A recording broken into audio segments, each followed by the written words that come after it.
acho que esse momento é muito especial de estar com vocês. A gente tem trabalhado com Think Environment ao longo dos anos. Eu estou envolvido desde 2014, quando eu fiz a primeira formação. E eu pude sentir na minha vida profissional e na minha vida pessoal a diferença quando a gente consegue criar ambiente de pensamento. Então, vocês vão ter essa degustação hoje no ambiente virtual, e é um privilégio a gente estar juntos, aprendendo agora, a oportunidade que a gente tem nessa disrupção toda de agir de uma nova forma. Então, a gente vai trazer o tema clássico, que é de como fazer com que reuniões sejam produtivas e eficazes, mas na leitura do Think Environment, ou ambiente de pensamento, a gente vai trazer para vocês algumas qualidades e algumas formas e ferramentas que com certeza vocês vão poder aplicar a partir de amanhã e que compõe, de certa maneira, aquele menu de como que a gente se comporta no ambiente virtual em reunião, mas a gente quer ir bem além disso. Então, vocês vão ter, provavelmente, muitos insights e condição de tratar melhor as pessoas e se tratar melhor no ambiente virtual.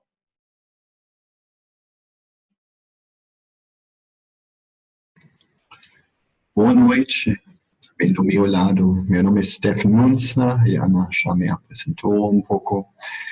E estou bem feliz de estar com vocês hoje à noite. Pela segunda vez fazemos esse mini-workshop para mostrar como você pode usar esse espaço, esse ambiente especial que nós criamos com o Think Environment nas reuniões online, virtuais.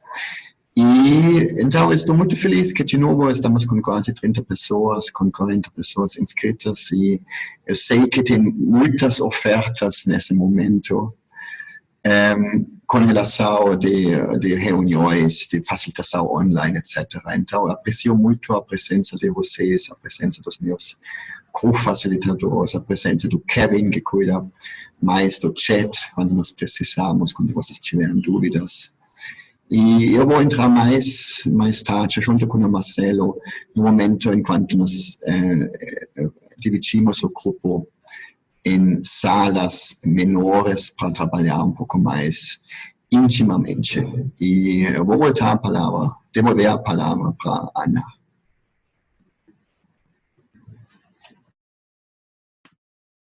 Ok, então, já atentos a um detalhe de tecnologia, a gente pediu a uma pessoa, que é o Kevin, para cuidar da parte tecnológica, de forma que quem facilita uma reunião não precise se distrair o tempo todo com o que está acontecendo no chat, com alguém que possa ter uma dificuldade de conexão, de som. E aí é só falar com o Kevin, ele entra em contato imediatamente.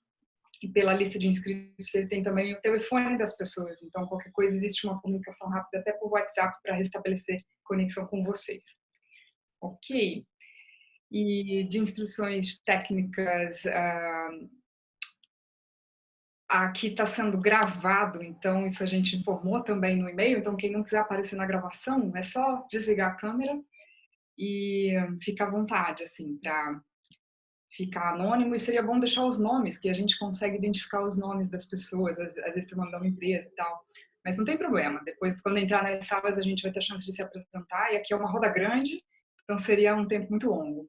A gente vai começar já introduzindo. Stefan, você quer falar das nuances técnicas aqui? Acho que não, foi tudo, né? A gente vai... Ah, sim, faltou uma parte de um bloco de anotação, se você tiver um bloco digital ou analógico, para a gente fazer um exercício, que foi uma forma prática que encontramos de trazer para a realidade de vocês o mais próximo possível o que é a prática disso, mas depois nas salas a gente vai fazer algumas coisas. Vamos para a agenda? O que é o que a gente vai fazer, né? E vamos descobrir aqui ao longo do percurso que a gente fala de fazer alguns processos e ferramentas, mas no fundo o Think Environment tem a ver com a nossa forma de ser e tratar o outro. E vamos falar um pouco desses desafios que impedem reuniões leves e produtivas. Isso é a maior demanda para a gente que trabalha com reuniões. Qual é o impacto do Think Environment, então? Não só para as reuniões serem produtivas, mas de forma geral. E quais plataformas e ferramentas facilitam reuniões, grupos de estudos, squads, que é mais uma especialidade do Marcel, que trabalha muito com processos ágeis, equipes ágeis, então esses processos do Think Environment ajudam muito nesse contexto. E como construir uma agenda, isso é primordial para uma reunião ser produtiva, mesmo que depois a gente jogue essa agenda para o ar, porque muita coisa pode acontecer e mudar a nossa agenda. Mas ela nos dá uma direção muito clara de onde a gente quer chegar na reunião. E como situar as pessoas em uma mesa virtual. A gente vai fazer isso na prática. E como colocar em prática, então, em rodadas, vai ser uma das aplicações que a gente vai colocar em prática, ou há uma que recomendamos, e a Nancy Klein também recomenda muito, é colocar rodadas nas nossas reuniões. E tem outras que daí a gente só vai falar delas, mas não vai ter o tempo de aplicar nas 2 horas, que podem ajudar também. Ok? Vamos seguir.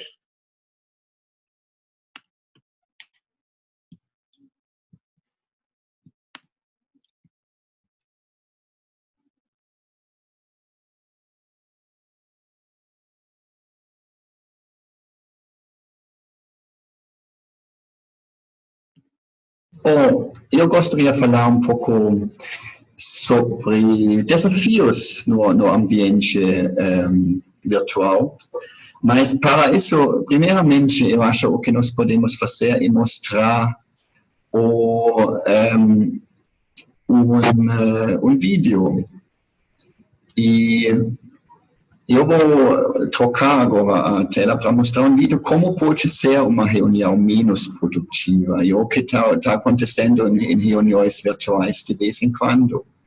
Então eu vou mudar para uma outra tela.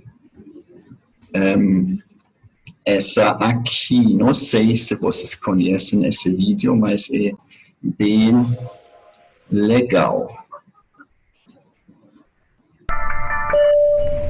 Beth has joined the meeting. Hello? Tyler?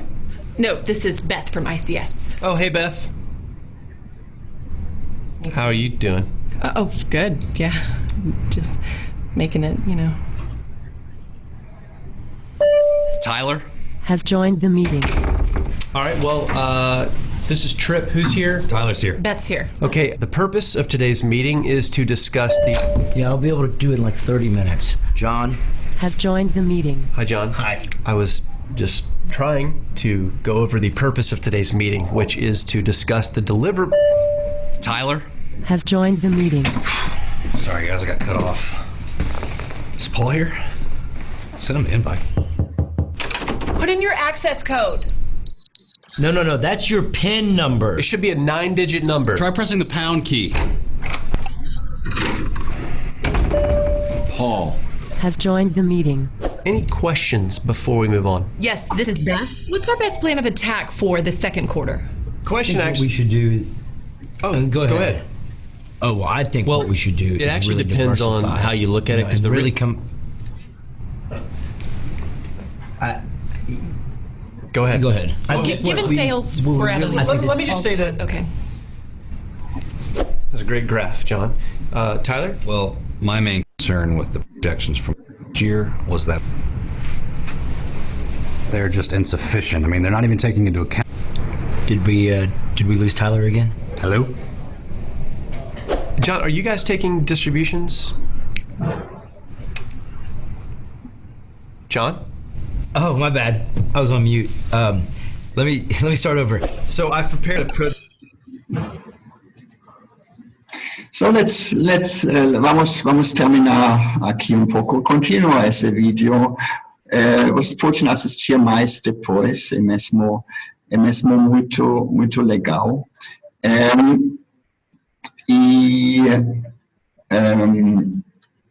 O vídeo nós vamos mandar o link desse vídeo depois. Então vocês já podem perceber que tem bastante desafios às vezes em reuniões virtuais, e provavelmente vocês conhecem isso. Provavelmente está acontecendo isso nesse momento mais e mais, porque tem várias pessoas usando o Zoom. E hoje até eu fui numa reunião que foi hackeada mais cedo desse dia, foi bem interessante. Mas tem vários desafios técnicos e vários desafios que não são técnicos. Então, por exemplo, desafios tecnológicos que vocês conhecem são conexões instáveis, usabilidade do sistema não é muito legal, é bem complicado. E tem várias dessas coisas que estão acontecendo. Então, primeiramente, com certeza, precisa ter um sistema que é agradável para usar. E também tem desafios sociais e individuais, que quando você tem a tecnologia estabelecida, ou seja, quando você tiver a tecnologia estabelecida, você pode olhar para esses desafios sociais e individuais também, como, por exemplo, falas paralelas. As falas ficam sem foco, as pessoas têm prioridades diferentes ou agendas diferentes. E tem, às vezes, também falta de acordos iniciais. Então, essas coisas que nós fizemos no início, de como usar Zoom e o que nós vamos fazer mais ou menos, e que nós vamos para um momento para breakout rooms, essas são mesmo as coisas bem básicas para falar. E também é bem importante a partir da visão do Thinking Environment. E sobre essa parte, como você cria um Thinking Environment numa reunião, a Ana vai falar um pouco melhor mais depois. Eu só queria dar uma pincelada sobre as ferramentas que estão existindo no momento. Então, algumas dessas, o Skype é o clássico que está bem usado. Lifesize.com é bem interessante no momento, porque ele tem menos tráfego, menos trânsito que o Zoom, e até acho fim de junho é gratuito, até 25 participantes. Organizações que usam MS Teams, então o pacote Office, MS Teams também funciona super bem, também com breakout rooms. Google Hangout bem usado, um pouco menos estável. Zoom, o que nós usamos aqui, e muitos mais que existem lá no mundo, como Whereby e outras coisas. Nós usamos bastante Zoom por causa dessa praticidade de salas de reuniões pequenas, de breakout rooms e outras coisas. Você pode fazer uma enquete e você pode usar um whiteboard para desenhar. Todas as coisas ajudam bastante para criar uma reunião produtiva, mas, em geral, também é útil que uma pessoa cuida mais da técnica, como eu nesse momento, e outras pessoas facilitam a reunião, especificamente quando são reuniões grandes. Semana passada eu participei num webinário de 600 pessoas, e eu fui um dos hosts, e nós colocamos 4 salas de Zoom paralelamente, e foi uma logística técnica que foi impressionante como coordenar tudo isso. Foi uma iniciativa do Presencing Institute. Mas também funciona, e para coordenar tudo isso, tínhamos até 200 salas paralelas nesse momento. Mas vamos olhar um pouco mais o que o Thinking Environment pode trazer. Então, eu vou dando a palavra de novo para a Ana. Maravilha. E as ferramentas, elas vão ajudar numa parte que é necessária para a nossa conexão virtual. Mas quando a gente fala do Thinking Environment, a gente está olhando para outro lugar de conexão. Vou pedir para o Stefan passar a folha. E eu vou introduzir, então, a base desse trabalho que surgiu pela Nancy Klein, que é uma senhora que ainda vive, mas já está bem idosa no Reino Unido. E ela parte dessa observação que é a qualidade de toda ação humana depende da qualidade do pensamento que antecede a ação. Um segundo para checar como ressoa em vocês essa afirmação, essa observação, que foi a partir disso que ela construiu todo o trabalho, e uma pergunta, que é: como então ajudamos as pessoas a pensarem com qualidade? E essa é a nossa tarefa. E esse pensar com qualidade é muito bem definido, assim, no sentido de que precisa ter experiência, claro, para saber do que a gente está falando aqui. Mas ela fala não é um pensar só com esse cérebro racional, o cérebro mais conhecido, mais estudado, mas todos os nossos cérebros, e hoje a neurociência já estuda o cérebro que existe na região do coração, um cérebro bastante desenvolvido até, que está na região do intestino, e que está ligado muito à intuição e a um canal de resposta bastante profundo e muito rápido. E em tempos de tamanha complexidade, em organizações que têm que se reinventar o tempo todo, lidar com um volume gigante de informações, nosso tempo de decisão é cada vez mais curto. E esse tipo de processo de pensamento ajuda para isso, ajuda a gente a abraçar essa complexidade, mas com muita simplicidade. E foi essa resposta que ela achou para essa pergunta. É muito simples. Quer ajudar as pessoas a pensarem com qualidade? Só depende da forma com que as pessoas são tratadas enquanto estão pensando. E essa forma, que é de tamanha simplicidade que para alguns pode parecer banal, ela traduziu mais tarde como 10 componentes, e são comportamentos ou uma forma de tratar o outro, como o Marcelo falou logo no início, algo que eu incorporo dentro de mim e vai passar por palavras muito conhecidas para a maioria de vocês, ou a maioria das palavras. Atenção, igualdade, tranquilidade, apreciação, enfim, todas essas palavras que vocês podem ler por si mesmos, mas elas têm aqui práticas muito concretas, muito específicas. E a gente quer praticar pelo menos alguns deles hoje com vocês. Quando a gente falar de atenção, então, vamos para a parte prática agora do que é que a gente vai adotar de uma postura interna, muito mais do que o fazer. Essa postura de atenção é uma atenção com genuíno interesse no que a pessoa está falando, porque ela está pensando alto. E sem interrupção, a gente não vai se interromper. E também, o hábito da nossa escuta é para responder.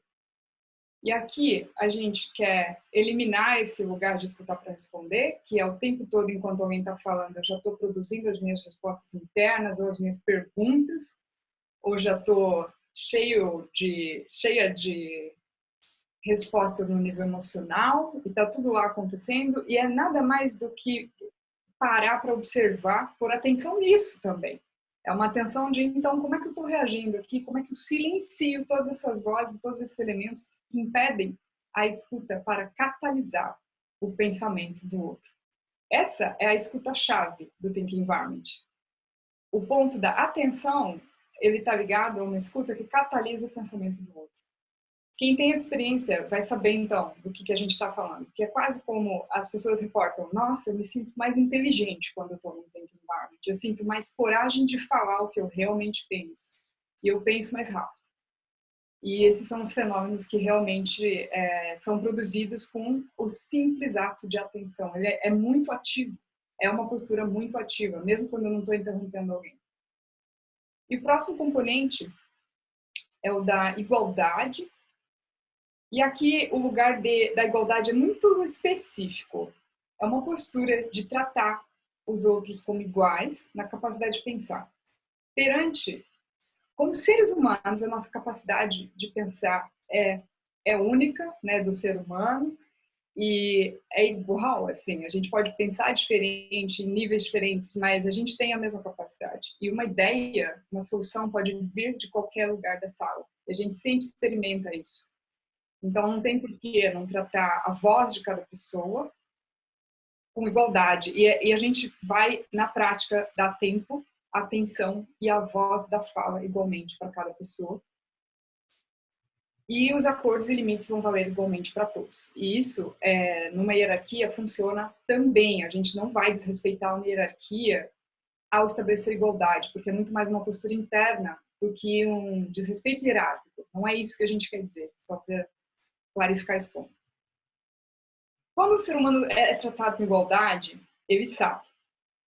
E ele pensa com mais qualidade, já é isso. E aí a gente traz mais um componente que um vai trazendo o outro. É bem natural a entrada dos componentes nesse ambiente. Chega a tranquilidade. E aqui é liberar-se do senso de urgência interna, que aqui é a urgência da gente estar tentando resolver 10 coisas ao mesmo tempo, agora eu estou aqui, mas eu estou pensando no e-mail que eu não respondi, na demanda que está lá fora esperando, e na verdade eu não estou aqui. Estou cheio das urgências para resolver. Então é a decisão de estar aqui presente e achar o que é que me traz tranquilidade. E cada um tem a sua técnica, tem a sua forma, né? Às vezes é respirando, às vezes é uma meditação, é 1 minuto de silêncio antes de iniciar uma reunião. Quem tem uma prática espiritual pode achar lá esse caminho de achar tranquilidade. E aqui esse trabalho tem muita base em neurociência, que é o contrário da tranquilidade é o que a gente mais experiencia nos ambientes organizacionais, que é um nível de estresse, de tensão, de pressão muito elevado e a multitarefa, né? A gente tem que estar em tantos lugares ao mesmo tempo, respondendo o tempo todo e sair da tranquilidade basicamente o tempo todo, que é operar sob muita adrenalina. Esse modo de operar, ele tem um limite que a saúde suporta. E o nosso cérebro não funciona bem na parte mais criativa nesse lugar de tensão, mas ele funciona muito bem no lugar de tranquilidade. E quem é artista e trabalha muito, né, no lugar de tranquilidade, acessa essas partes do cérebro que a gente quer acessar mais para pensar com qualidade. Bom, e com esses 3 componentes a gente vai agora para a parte de aplicação. Tem esses outros componentes, depois a gente pode falar um pouquinho deles, mas para ir para a prática já é suficiente. Colocar 3 agora em prática. Em rodadas, depois a gente vai separar em salas para pôr em prática, explicar primeiro para todo mundo como é que funcionam essas rodadas. E tem outras práticas que a gente vai instigar vocês a fazerem em casa, mesmo sem terem visto aqui, fazer com outras pessoas. Duplas de pensamento, como é uma discussão no ambiente de pensamento, como é uma discussão onde as pessoas não se interrompem. Não sei se alguém já teve essa experiência. É incrível. É possível, exige muita prática. Mas a gente está muito viciado a se interromper e às vezes acha que é saudável esse ato. Mas para uma reunião ser produtiva, a interrupção é o que a gente mais identifica como fator de improdutividade. Porque a gente entra no mecanismo de defesa da interrupção, exige bastante, entra muita adrenalina no processo, e cada vez que eu sou interrompida, eu demoro um tempo, dependendo da complexidade do assunto, para conseguir retomar, quando consigo. Então, a gente foge da agenda o tempo todo. E a não interrupção permite a gente ficar focado e terminar o pensamento até o final. Mas aí os acordos precisam funcionar, né, para a gente poder ter igualdade. E o diálogo, que aqui é entre 2 pessoas, daí é diferente da dupla. A dupla também está entre 2 pessoas, mas a dupla ela tem um lugar específico de funcionar, que é eu ter tempo para pensar. Alguém sustentar a atenção por um período, 5 minutos, vamos dizer, ou até 1 hora. Nossas sessões de coaching podem durar 1 hora, e a gente sustentando a atenção só com uma pergunta sobre o que você quer pensar, o que você está buscando alcançar. E a pessoa ter tempo para pensar, só com a sua atenção. E a gente observa nesse processo quanto essa pessoa por si só catalisa o próprio pensamento, rompe bloqueios, vence, acha solução para desafios, sem precisar da intervenção do outro. E se ela precisar, a gente entra num diálogo. E daí ela vai saber, vai fazer pergunta e a gente vai dialogar sobre isso. Sem interromper. Vamos lá. O que mais que temos para hoje aqui? Um exercício. A gente quer fazer um exercício com vocês, que é a preparação para uma reunião produtiva. Quando a gente faz uma agenda de reunião, a primeira coisa que olhamos é qual que deve ser o outcome. E daí a tradução de outcome, não achamos uma palavra em português adequada, mas o resultado dessa reunião é o que chega mais perto de outcome. Que é o que eu quero tirar no final dessa reunião? O que sai no final dessa reunião? E ter clareza disso. Feito isso, que perguntas mais ajudam a chegar nesse resultado? Isso vai virar nossa agenda. Nossa agenda, ela fica em forma de perguntas. O que a gente observa são vários pressupostos com os quais a gente trabalha. Um é a mente que tem a pergunta, tem a resposta. Se ela não tem, ela vai ativar todos os sensores para buscar e vai buscar no lugar certo. E a mente pensa mais rápido na presença de uma pergunta. Então, eu posso pôr a minha pauta com tópicos, como a gente está mais acostumado, mas eu posso pôr em forma de pergunta. Então, logo que eu recebo uma agenda antecipadamente, eu vejo as perguntas e já começo a pensar nelas, indo para a reunião, antes de ir para a reunião. Então, esse fenômeno já acontece. Não acontece naturalmente quando eu tenho bullets lá, só pontinhos com a pauta. E aí, quem precisa estar para ajudar a chegar nesse resultado? E aí eu vou dar um exemplo simples e depois queria que cada um de vocês só tomasse nota fazendo esses 3 pontos como um exercício de uma reunião que talvez você tenha que planejar e conduzir, ou enfim, que você tenha pela frente, ou uma reunião que passou. Se você não tem uma reunião pela frente, olha para uma que passou e foi totalmente improdutiva. E aí, se fosse você desenhando aquela reunião, fazendo agenda, passando por esse exercício, como você teria feito a agenda daquela reunião para ela ser produtiva? Funciona para vocês, então, nos 2 caminhos, fazer o exercício, tanto para reunião de futuro, quanto uma observação, uma análise de uma reunião do passado. Um exemplo clássico nosso, todo mês a gente tem uma reunião do Faculty Global, que é o corpo de profissionais do Time to Think, que é a empresa da Nancy Klein, que está no Reino Unido. E é um grupo grande, que tem países, acho que 18 países envolvidos, e sempre tem bastante gente nessa ligação. E não tem nem imagem, é só por telefone mesmo, é um sistema de conferência que só usa voz, e a gente usa todos os processos para nós mesmos, e o último desafio, ponto de desafio, foi tá crescendo demais esse grupo, para fazer a reunião, que normalmente é de 1h15 por mês. E o resultado é, que estratégia pode atender melhor a demanda atual desse grupo que está crescendo? Na verdade, é achar a estratégia. Essa é a saída. Então, a gente marcar uma reunião para encontrar uma estratégia. E aqui que vem o ponto-chave. A intenção da reunião, se não estiver clara, a gente não vai saber muito bem como chegar lá. Então, eu quero achar uma estratégia, quero tomar uma decisão, quero só fazer um brainstorming, coletar pensamento das pessoas, mas a decisão vai ser tomada pelo líder. Quero... mais, tem tantas coisas que a gente pode fazer numa reunião, mas é só exemplos que deve ser fazer um planejamento, né? Tudo é possível dentro de uma reunião. Ter a clareza do que precisa sair é o primeiro passo.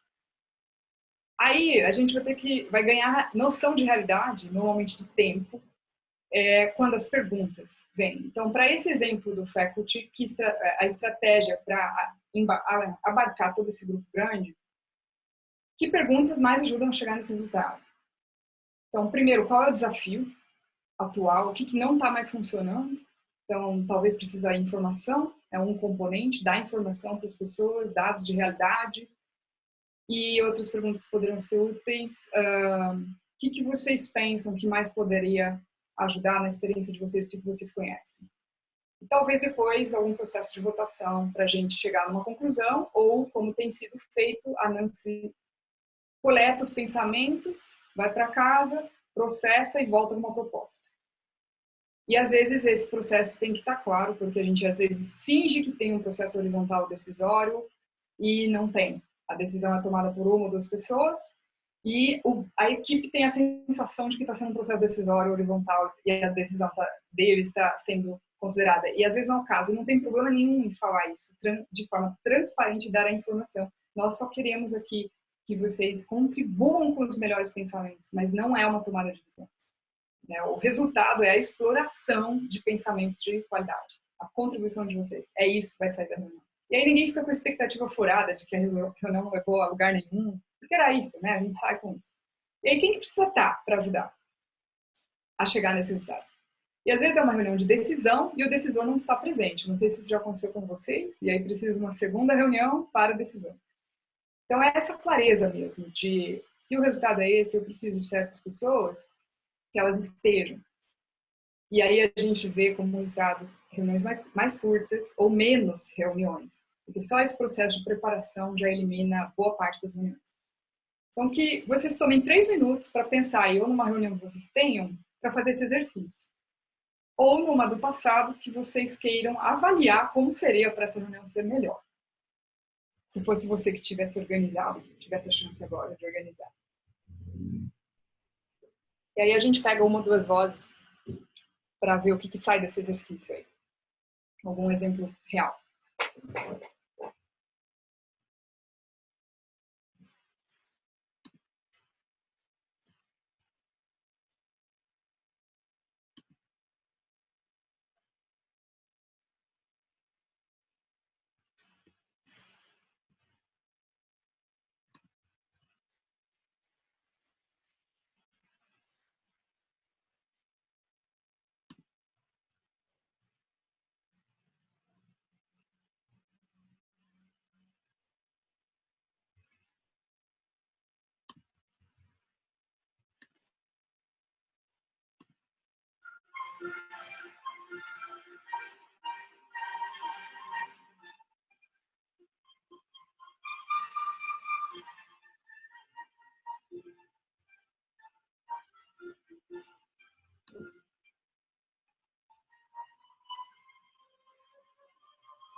Ok, mesmo não tendo terminado, é só um exercício para terem ideia, principalmente, do que é necessário para conseguir fazer as perguntas certas para uma pauta de reunião. Às vezes, eu levo o mesmo tempo de preparação que eu levo para conduzir uma reunião. Porém, eu uso 1 hora do meu tempo para uma reunião de 1 hora e pouco muitas horas de muitas pessoas que podem estar presentes nessa sala. Então, vale muito a pena essa preparação, esse tempo de pensamento para chegar nas perguntas certas. Elas vão conduzir o pensamento das pessoas. Tem alguém aqui na sala que tem vontade de compartilhar o que saiu desse exercício de forma bem breve? Só, não precisa explicar inteiro o processo de pensamento, mas só mesmo, o que foi o outcome? Que pergunta, 1 ou 2 que mais pode chegar e quem precisa estar na sala, sem citar nome, só mesmo talvez o cargo da pessoa. Né? Que posições, assim, postos precisam estar ali.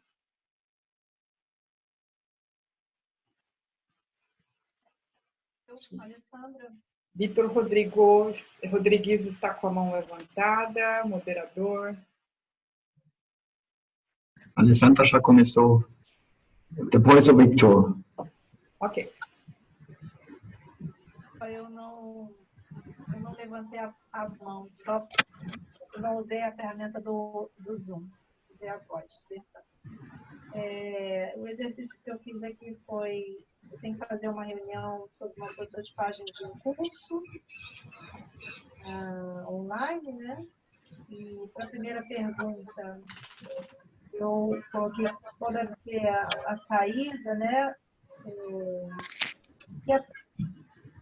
Eu coloquei no meu formato de pergunta como é possível disponibilizar a prototipagem desse curso, né? Como é que é possível disponibilizar um material já existente? Existe um material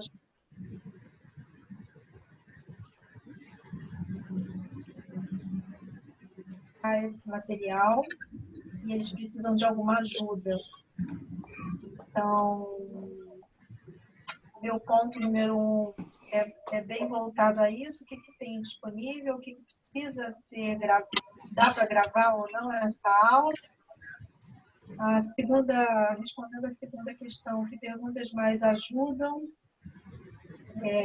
O que nós temos em mãos, o que eu tenho, o que os outros dois professores têm, o que podemos ofertar do ponto de vista técnico, tecnológico, o que eu pessoalmente posso agregar como conectora desse conteúdo. Quem precisa estar presente nessa reunião são os docentes que dominam o conteúdo, um arquiteto de solução educacional. Eu posso funcionar como cumprindo esse papel. E um outro participante é um conhecedor da demanda específica desse assunto. Então, seriam esses 3 papéis que eu acredito que seriam úteis de estarem juntos nessa reunião. E eu não falei meu nome todo, eu sou a Alessandra Bernardo e agradeço aí pelo convite. Agradeço, Alessandra. Então, tem mais uma pessoa, a gente só pega mais uma voz para poder ir para a próxima prática, que a ideia era pegar uma ideia mesmo de como fazer esse processo, que é elementar. Ok. Bom, boa noite. Eu sou o Vitor Rodrigues. E aí, eu fazendo o exercício aqui, eu fiquei pensando numa reunião que eu tenho para tocar sem data definida ainda, né? Ela tá para acontecer agora na próxima semana.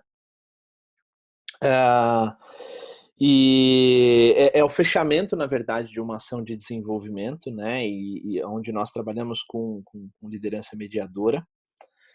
E eu fiquei pensando em como tornar isso mais potente, né? E as perguntas que eu coloquei é como consolidar e ajudar a praticar a liderança mediadora no dia a dia, né? E aí eu fiquei pensando em quais as perguntas que poderiam ajudar. 2 me vieram mais fortes à mente. Uma delas é quais as dificuldades para aplicação no dia a dia, né? Então, entender um pouquinho desse universo. E a segunda é o que fazer de diferente para aplicar cada vez mais. Né?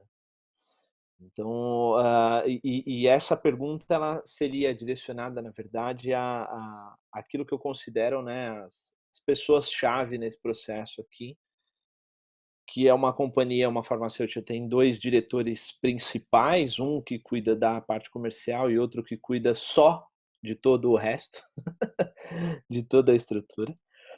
E os próprios líderes, né? As pessoas que participaram dessa ação de desenvolvimento. E eu havia pensado num direcionamento, mas com essas 3 perguntas que vieram ali, né? Qual é o outcome, quais são as perguntas e quem são as pessoas, isso me ajudou a definir um pouquinho melhor isso. Eu não sei se era esse o sentido do exercício. Muito obrigada. Maravilha. É esse o sentido do exercício, a gente fazer essa reflexão prévia, criar a agenda e ganha noção de tempo que precisa, dependendo da complexidade das perguntas.